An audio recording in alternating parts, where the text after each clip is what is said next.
শুভ সকাল আমার প্রিয় বন্ধুরা, তোমরা সবাই কেমন আছো? আশা করছি ভালো আছো, সুস্থ আছো। আমরাও কিন্তু বেশ ভালোই আছি। তো চলে এলাম আবারও একটা সুন্দর সকাল নিয়ে তোমাদের সামনে। চলো পুরো ভিডিওটাতে আমার সাথে থাকো। অনেক দিন হয়ে গেল তোমাদের আমি আমার গাছেদের সাথে দেখা করিয়ে দিই না। চলো আজকে একটু দেখা করিয়ে দিই। তো এই যে লঙ্কা গাছটা তোমরা দেখতে পাচ্ছ, এই গাছটা কিন্তু আমি গত বছর লাগিয়েছিলাম। তো গতবার আর লঙ্কা হয়নি, গাছটাও না অনেকটাই বড় হয়েছিল আর অনেক সুন্দর পাতাও হয়েছিল। তারপর হঠাৎই দেখি লঙ্কা গাছে অনেক পিঁপড়ে হয়ে গেছে। তো গাছটা খারাপ করে দিয়েছিল পিঁপড়েরা, তার জন্য কিন্তু আমি কেটে দিয়েছিলাম। এবার দেখি গাছ দুটো খুব সুন্দর হয়েছে আর পাতাও গজিয়েছে আর লঙ্কাও হয়েছে, জানো তো। আর এই গাছপালা দেখলেই আমার একটা বন্ধুর কথা খুব মনে পড়ে, আর সেই বন্ধুর কথা না বললেই নয়।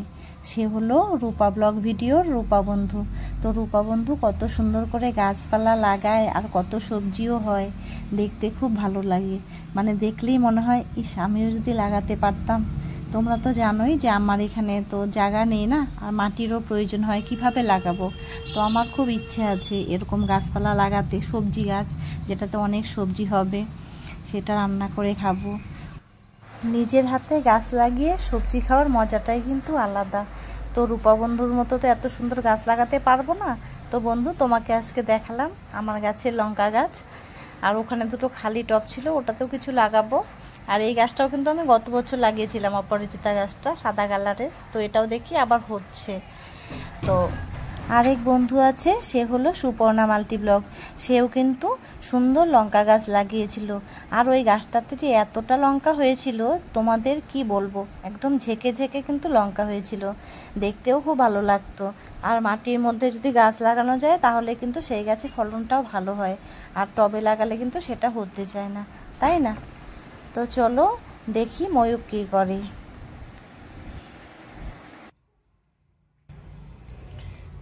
কিরে গুড্ডু, গুড্ডু কি ঘুম, বাপরে বাপ। আমার ছেলে স্কুল নেই বলে দেখো এখনো পর্যন্ত ঘুমিয়ে আছে। তো ভোরবেলার দিকে একটু ঠান্ডা ঠান্ডা লাগে বলে কিন্তু কম্বলটা জড়িয়েছিল। আর ইউটিউবে এসে কিন্তু আমি অনেক বন্ধু পেয়েছি যাদের সাথে আমাদের মনের খুব মিল হয়ে গেছে। তো এখানে দেখো আমার গোপুসোনাকে রেখেছি, আর পিছনের যে ছবিটা আছে সেটা কিন্তু আমাদের বিয়ের ছবি। তো ইউটিউবে আসার পর যে বন্ধুগুলো পেয়েছি তাদেরকে মানে কি আর বলবো, তাদের সাথে কিন্তু আমার মনের অনেকটাই মিল হয়ে গেছে। মানে তারা যখন ভিডিও ছাড়বে সেটা দেখার জন্য মনটা যেন কেমন করে।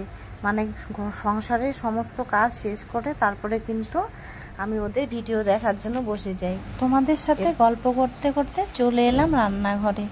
আর রান্নাঘরে এসেই দেখি কুমড়ো পাতাগুলো পুরো শুকিয়ে গেছে। মানে এখন এই পাতাগুলোকে একটু জল দিয়ে দিতে হবে, তাহলে কিন্তু টাটকা হয়ে যাবে। তো চলো জল দিয়ে দিই।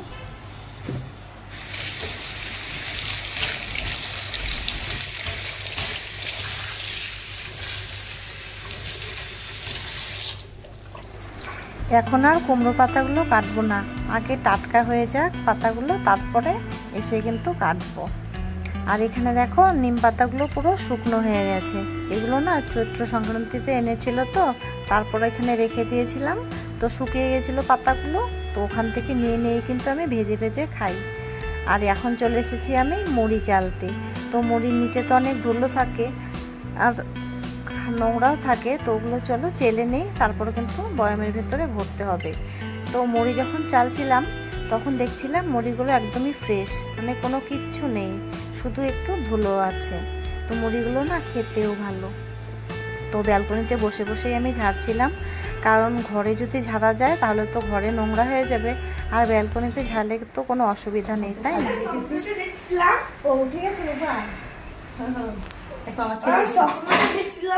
আমার ছেলে ঘুম থেকে উঠে গেছে। দেখছিলাম না যে গাছে একটা এই যে এত বড় একটা পাকা আম, এই যে নিচে ছিল, তারপরে ধরে টানছি নিচে ঘরে নিয়ে আসছি, ঘরে আনছি পাকা আমটা।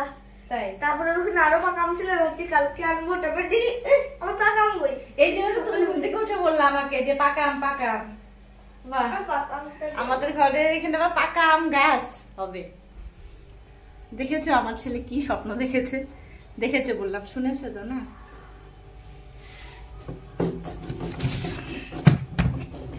দেখো মুড়ি প্লাস্টিকটার কালার কত সুন্দর, পিঙ্ক কালার, ভালো লাগছে কিন্তু, তাই না? রেখে দেবো এই প্লাস্টিকটা আমি, খুবই সুন্দর কালার। আসি, এই মুড়িটা রাখি, তারপরে আসি, ঠিক আছে? এই যে মুড়িটা রাখি এখানে, এই যে মুড়ির প্যাকেটটা এটার ভেতরে রাখবো, নাহলে তো ড্যাম হয়ে যাবে তো মুড়ি। এগুলো খালি করতে হবে, একটু ধরো তো ক্যামেরাটা, এগুলো খালি করি। আমার ছেলের মুখ থেকে তো স্বপ্নের কথাটা শুনলে, যে ও কি স্বপ্ন দেখেছে, তাও আবার নাকি ভোরবেলায় দেখেছে। ও দেখেছে একটা নাকি আম গাছ হয়ে গেছে আমাদের এখানে, আর সুন্দর পাকা পাকা আম নিচে পড়ে আছে। আমি তো ওর স্বপ্নের কথা শুনেই অবাক হয়ে গেলাম। এখানে কিভাবে আম থাকবে বলো তো, এখানে তো আম গাছ লাগাতেই পারবো না। আর আমার ছেলের মুখ থেকে কথাগুলো শুনতে হয়তো তোমাদের একটু অসুবিধা মনে হয়, কারণ ওর বাংলা কথাগুলো একটু অন্যরকম, তো তার জন্য আমি ক্লিয়ার করে দিলাম তোমাদেরকে, তোমরা যাতে ঠিকঠাকভাবে বুঝতে পারো ওর কথাগুলো, কারণ একটু হালকা হালকা শোনা যাচ্ছিল তো তাই। আমার আরেক বন্ধু আছে, সে হলো রিমিরূপা বন্ধু। তো রিমিরূপা বন্ধুর যে দিদিভাই আছে সে হচ্ছে রূপা দিদিভাই, আর রূপা দিদিভাইয়ের একটা মেয়ে আছে, সে হলো রিমি। আর রিমি হচ্ছে ছোটোবেলার থেকেই থ্যালাসেমিয়া রোগে আক্রান্ত, তো তার জন্য খুব কষ্ট করতে হয়েছে ওদের, এখনও খুবই কষ্ট করছে। তো সেই দিদিভাই চিকিৎসা করতে নিয়ে গেছে রিমিকে ভেলুরে, এখন রিমির চিকিৎসা চলছে। তো এই দিদিভাইও আমাকে খুবই সাপোর্ট করে, আমার প্রত্যেকটা ভিডিও দেখে, যদিও বেশি দিনকার আমার বন্ধু নয়, তবুও যেদিন থেকে আমার বন্ধু হয়েছে মানে প্রত্যেকটা ভিডিওই আমার দেখে ওই দিদিভাই।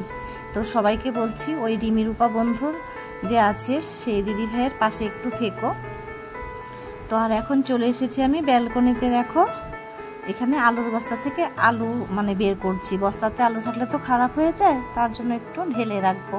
আর ওদিকে বেশি টেশি সব গুছিয়ে টুছিয়ে এলাম, তোমরা তো দেখলেই। আর একটা কথা বলি, যে আমার যে মুখের যে সমস্যাটা হয়েছিল না, সেটা নিয়ে আমার সব বন্ধুরাই কিন্তু চিন্তা করছিল। তো কল্পনা বন্ধু আমাকে বলেছিল, কিউট কৌশানী ব্লগ, তো কল্পনা বন্ধু আমাকে বলেছিল যে আমাকে ডাক্তার দেখাতে। তো বন্ধুকে বলে দিচ্ছি যে ডাক্তার দেখাতে হয়নি, এমনি ওষুধ খেয়ে মানে অনেকটা সমস্যার সমাধান হয়ে গেছে, এখন মোটামুটি ভালোই আছি, পুরোটা ক্লিয়ার হয়নি। তো সবাই আমার চিন্তা করছিল, এটা জেনে খুবই ভালো লাগছিল। তো ইউটিউব এমনই একটা জায়গা যেখানে কিন্তু সবাই সবার বন্ধু হয়, তো বন্ধু হয়ে পাশে থাকাটাই তো আমাদের সব থেকে বড় মানে ভালোবাসার একটা জায়গা, তাই না বলো? এই দেখো বন্ধুরা, কুমড়া টোড়াগুলো কত সুন্দর হয়ে গেছে জল দেওয়ার পরে, খুব ভালো হয়েছে কিন্তু না, এখন কাটতে সুবিধা হবে, সুন্দর।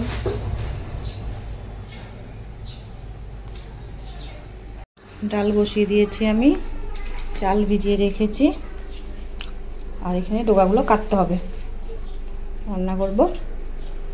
তোমাদেরকে একটা জিনিস দেখাই, চলো।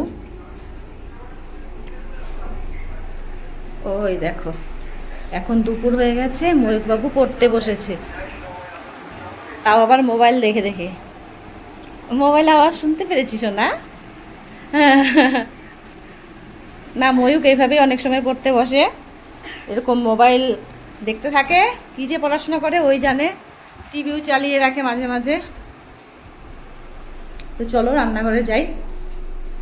আমার ছেলে যেভাবে পড়াশোনা করে সেটাই কিন্তু তোমাদেরকে দেখালাম, এক্সট্রা কিছু দেখালাম না, এটাই সত্যি। জানি না কি পড়াশোনা করে। মাছগুলো পুরো আইস হয়ে যাচ্ছে, মাছ রান্না করবো না আজকে, মাছের যে মাথা আছে দেখো পুরো আইস হয়ে আছে, মাছের মাথা দিয়ে সবজি দিয়ে রান্না করব। জল দিয়ে রাখি একটু,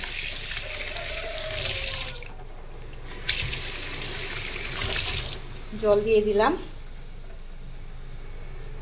তারপরে রান্না করি, চলো। এই দেখো বন্ধুরা, এগুলো হচ্ছে কাঁঠাল দানা, তো চলো দেখি কেমন আছে।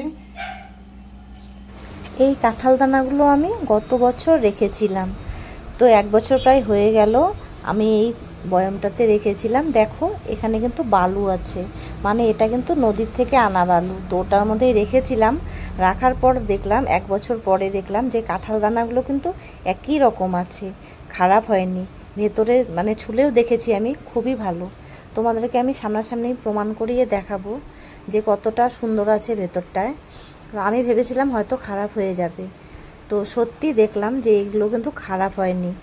তো কাঁঠাল দানা কিভাবে 1 বছর মানে সংরক্ষণ করে রেখে খাওয়া যায়, সেটারই কিন্তু আমি পদ্ধতিটা তোমাদেরকে দেখিয়ে দিলাম, যে এভাবে বালুর মধ্যে যদি রাখা যায় তাহলে কিন্তু খারাপ হয় না, মানে সেমই থাকে, একই রকম। দেখেই তোমরা বুঝতে পারছো কীরকম। তোমরা মানে ভেবো না আবার যে এবছরকার না, কিন্তু এগুলো কিন্তু আমি গত বছর রেখেছিলাম। তো এখনও ভালো আছে, আমার ঘরে এখনও আছে, ওগুলো সেমই আছে, মানে কোনো খারাপ হয়নি। তো বালুর মধ্যে রাখলে কতটা সুন্দর থাকে, একদম টাটকা রাখে, সেটা কিন্তু আমরা সামনাসামনি প্রমাণ পেয়ে গেলাম, তাই না? তো এটা একটা তোমাদের ছোট্ট টিপস দিয়ে দিলাম, যদিও এটা আমার নিজের জানা ছিল না, এটা আমি আমার মেজো জায়ের থেকে শিখেছিলাম, শুনেছিলাম, তার জন্য আমিও সেম পদ্ধতিতেই করেছিলাম। তো দেখছিলাম সত্যি ভালো আছে। তো এখন আমি এটা দিয়ে সবজি বানিয়ে নেব মাছের মাথা দিয়ে। আজকের ভিডিওতে আমি সবার নামটা নিতে পারিনি বলে তোমরা কেউ আমাকে ভুল বোঝো না আর খারাপ পেও না। তো একে একে সবার নামই নেব। তো এখানে দেখো আমার ডালটা রান্নাও হয়ে গেছে, কুমড়ো ডগা দিয়ে বানিয়েছি। আর বানিয়ে নেব আমি হচ্ছে কুমড়ো পাতার বড়া, আর ও যে সবজি দিয়ে মাছের মাথা দিয়ে বানাবো, ব্যাস আর কিছু বানাবো না। তো এই দেখো আমার তো সব কমপ্লিটই হয়ে গেল মোটামুটি। এই দেখো মাছের মাথা দিয়ে সবজিটা রান্না করেছি, এখন বাকি আছে কুমড়ো পাতার বড়া। আর বড়াটা যা দেখতে হয়েছে না বন্ধুরা, দেখো, আর দেখেই মনে খেতে ইচ্ছে করছিল আমার। তোমাদেরও হয়তো নিশ্চয়ই এরকমটাই লাগছে। আর ভাবছিলাম এটার মধ্যে যদি শুকনো মাছের চাটনি করে তার মধ্যে পুর ভরে ভাজতাম তাহলে কতটাই ভালো লাগতো, তাই না বলো? তো ভিডিওটা আমি এখানেই শেষ করে দিচ্ছি এখনকার মতো। টাটা।